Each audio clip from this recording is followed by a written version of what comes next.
Noon sa kasaysayan ng panahon, may isang mapagbalag, kayo itinatwa ang anak ng Diyos. Ito ay isang kwentong marami raw ang magpapatotoo, walang halong biro, sa inyo nga ang naituro.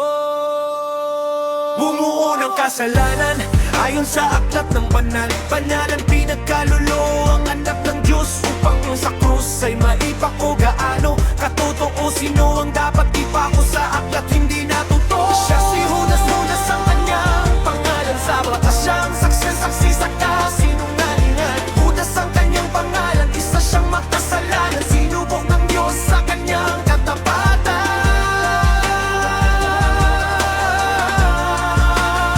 Okay, ganda ang kasaysayan, likha ng taong bayan.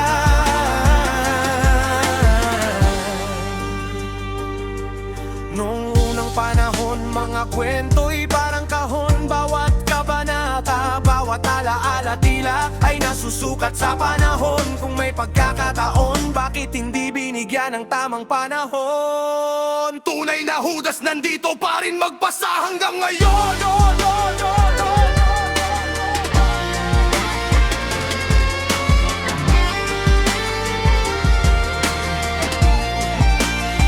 Sa mga sitwasyon, kailangang sumuko, iaalay buong buhay kapalit ng walang hanggang buhay, at magbabalik loob sa tulong ng Diyos na siyang bumuhay. Napakasarap isipin, kwento ni Judas ay nagpapaalala, ikaw ay anak niya rin.